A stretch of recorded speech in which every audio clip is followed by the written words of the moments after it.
বড় সংকটে পড়তে যাচ্ছে শিশুদের টিকা কর্মসূচি।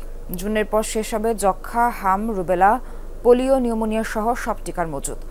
অর্থ বরাদ্দের অভাবে সময় মতো কেনা যাচ্ছে না ভ্যাকসিন। দ্রুত সমাধান না এলে মারাত্মক স্বাস্থ্য ঝুঁকিতে পড়বে কয়েক লাখ শিশু।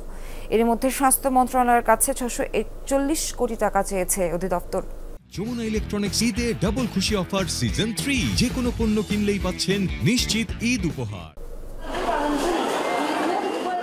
দেশে বছরে প্রায় 40 লাখ শিশু জন্মগ্রহণ করে। 11টি রোগ প্রতিরোধে জন্মের পর থেকে 18 মাস পর্যন্ত দিতে হয় 8 ধরনের টিকা। অধিদপ্তরের হিসেবে যক্ষ্মা, হাম ও রুবেলা এবং মুখে খাওয়ানোর পোলিও টিকা শেষ হবে জুনে।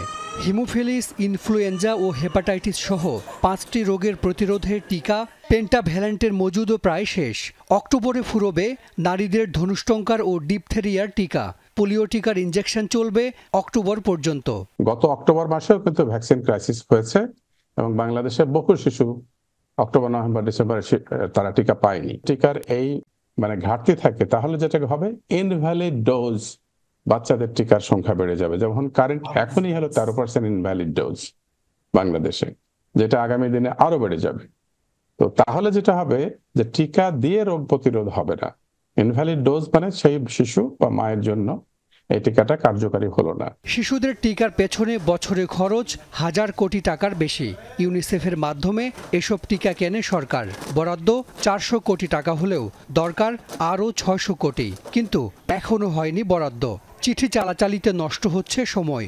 অগ্রিম টাকা পরিশোধ করলেও টিকা দেশে আসতে কমপক্ষে 2 মাস সময় লাগে। টিকার টাকাটা গভর্নমেন্ট অত্যন্ত আন্তরিক বাচ্চাদের ব্যাপারে, সুতরাং যে কোনো ফান্ড থেকেই হোক এই টাকাটা তারা এনশিওর করবে। ঊর্ধ্বতন কর্তৃপক্ষ আমাদেরকে আশ্বস্ত করেছেন। স্বাস্থ্য বিভাগের সবচেয়ে সফল কর্মসূচি ইপিআই।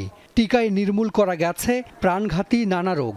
তবে গত 6 মাসে লোকবল ও বাজেট সংকট সহ নানা কারণে টিকাদানের সফলতার হার 83% থেকে কমে হয়েছে 81। শিশু মৃত্যুর হার বেড়ে যাবে, মা মৃত্যুর হার বেড়ে যাবে। যদি আমরা এই সাস্টেইন এবং তার রেগুলারিটি মেনটেন করে এবং নিয়ম মাফিক টিকাগুলোকে আমরা দিতে না পারি, তাহলে যেটা ঘটবে, আমরা যে অর্জন করেছি সে অর্জনটা থাকবে না। এটা যে কত বড় ভয়ানক সিচুয়েশন হতে পারে সেটা আমরা এখন বুঝতে পারছি না। 1979 সাল থেকে দেশে সম্প্রসারিত টিকা কর্মসূচি চলছে। এবারই প্রথম বড় ধরনের সংকটের মুখে ইপিআই। হাসান মিসবাহ, যমুনা নিউজ, ঢাকা।